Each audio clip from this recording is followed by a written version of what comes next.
Em không chịu đâu, anh đừng buông ra lời kết thúc, đừng làm cho trái tim của em đây nó phải đau đớn và ngã ngục.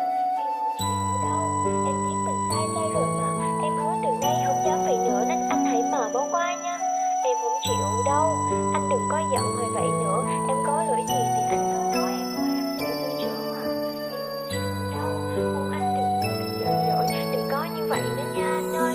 Em biết mình sai rồi. Em không chịu đâu, không muốn ta kết thúc thế này. Chẳng lẽ công sức mà em đã cố gắng nắm giữ, giờ anh lại đòi chia tay. Anh muốn buông, em không muốn, em biết mình đã mang lầm lỗi. Có gì bớt nóng đừng giận nỗi muộn, anh cứ từ từ nghe em nói. Tuy em xấu tánh hay giận dỗi nhưng tánh em không có lăng nhăng. Tuy hay bực bội nên muốn lời nói với anh em biết rất cộc cằn. Em biết mình sai rồi, xin anh đừng buồn đừng giận dỗi, đừng có như vậy nữa nha anh ơi. Xin lỗi em biết mình sai rồi, hãy ngồi xuống đây ăn một miếng bánh uống một miếng nước rồi nói cho nghe chuyện tình chúng mình qua bao sóng gió đến giờ mới được thế này nè.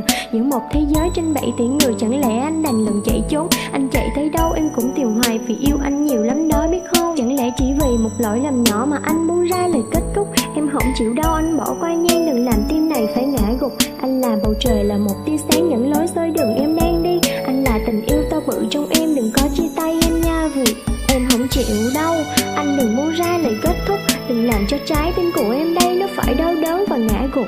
Em không chịu đâu, em biết mình sai rồi mà, em hứa từ nay không dám vậy nữa nên anh hãy mà bỏ qua nha. Em không chịu đâu, anh đừng có giận hoài vậy nữa, em có lỗi gì thì anh cứ nói, em hứa em sẽ sửa chữa mà.